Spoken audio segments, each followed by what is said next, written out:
یا ہر کوئی اپنے طریقے سے. عمران خان کا بڑا نقطہ نظر واضح بات ہے، کوئی اسٹیبلشمنٹ سے اپنے آپ کو دور رکھنا چاہتے ہیں. اسٹیبلشمنٹ اتنا کام کرے جتنا کرنا چاہتی ہیں، ہر کام میں مداخلت نہیں ہونی چاہیے. اب وجہ ہے کوئی پارٹی میں 3 طرح کا نقطہ نظر ہے. ایک ہے کہ اسٹیبلشمنٹ کے ساتھ مل کے چلنا چاہیے، اسٹیبلشمنٹ جیسے کہتی ہے اسی کے مطابق. اب اسٹیبلشمنٹ کہہ جاتی ہے عمران خان سیاست میں ابھی فی الحال نہ رہے، ملک سے باہر چلے جائیں، چپ کر گھر بیٹھ جائیں، بنی کلام میں بیٹھ جائیں. دوسرا ایک نقطہ نظر وہ یہ کہتے ہیں بین چلا جائے، یعنی ادھر بھی پاؤں رکھا جائے ادھر بھی پاؤں رکھا جائے. تیسرا اب ہارڈ سٹینڈ لینے والے بڑے کم لوگ ہیں، وہ بہت کم لوگ ہیں ہارڈ سٹینڈ لینے کے لیے، اور اس پہ عمران خان اور بشرا بی بی صاحبہ کھڑی ہیں ہارڈ سٹینڈ کے اوپر. تکلیفیں ہی برداشت کر رہی ہیں، جیلوں میں بھی چلی گئی ہیں، اور انہوں نے جس طرح کے حالات لے کر آئے ہیں آپ کے سامنے، تکلیفیں برداشت کی انہوں نے، اور بڑی شدت کے ساتھ، بڑی شد و مد کے ساتھ جو ہے نا وہ تکلیفیں برداشت کی ہیں. اور یہ اب اس معاملے میں ذرا سیریس ہونا پڑے گا. خدا را ایسا مت کام کریں کہ جس سے حالات جو ہے. اور لیکن یہ اب پاکستان تحریک انصاف کو من حیثل، یعنی پوری پارٹی کو یہ فیصلہ کرنا ہوگا کہ کیسے کرنا ہے. لطیف خسرو صاحب کچھ ملک سے باہر جانے کی اجازت مل گئی، پاسپورٹ کنٹرول لسٹ میں انہوں نے اجازت دے دی.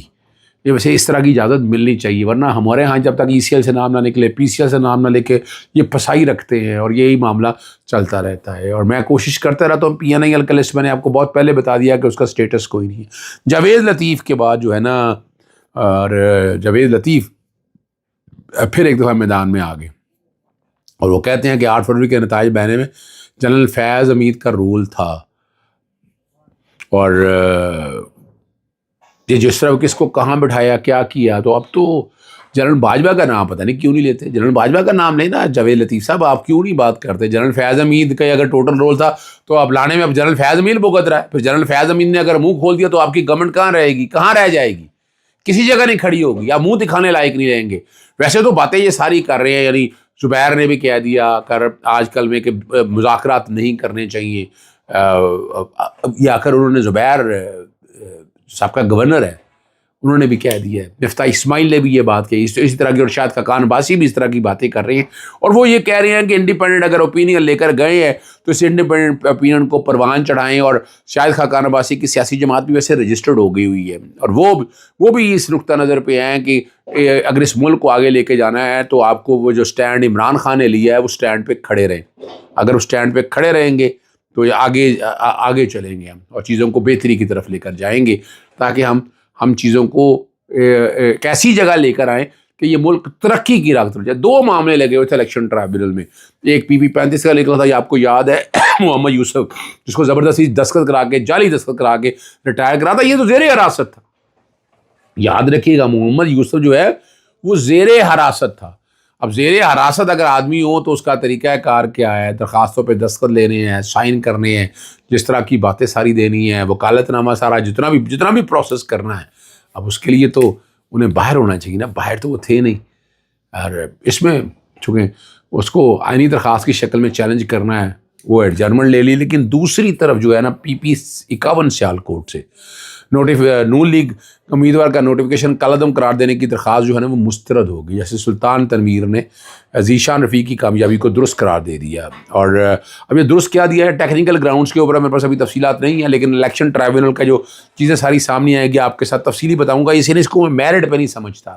میرٹ پہ تو جلدی خارج نہیں ہو سکتی نا، یہ ٹیکنیکل گراؤنڈ پہ خارج ہوئی ہے. اگر میرٹ پہ ہونا ہوتی تو ایشوز فریم ہونے ہیں، ایویڈنس ہونی ہے.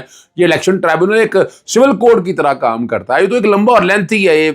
پریمنری ہیئرنگ کے اندر اس کو اگر خارج کر دینا تو اس کی جسٹیفیکیشن ماں سوائے ٹیکنیکل بنیادوں پر اس کے علاوہ کوئی نہیں ہو سکتا. PP 189 اوکاڑا میں نون لیگ کے کامیاب امیدوار نوٹیفیکیشن کالعدم قرار دینے کی درخواست بھی خارج کر دی. اس کا مطلب ہے وہ بھی ٹیکنیکل گراؤنڈ پہ کھیلا گیا ہے، جو بھی ٹیکنیکل چیزوں کے اوپر ہی.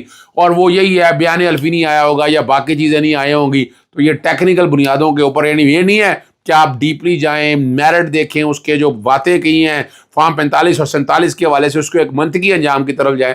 یہ میں نہیں دیکھ رہا. میں اس میں بہت سے اف اینڈ بٹس دیکھ رہا ہوں. تفصیلات میں آپ کے سامنے انشاءاللہ بہت جلد اور رکھوں گا جہاں یہ ساری باتیں سامنے رکھوں. لیکن یہ نہیں ہے کہ فارم 45 اور 47 ختم ہو گیا. اجازت چاہتا ہوں. السلام علیکم، اللہ حافظ. پاکستان زندہ باد.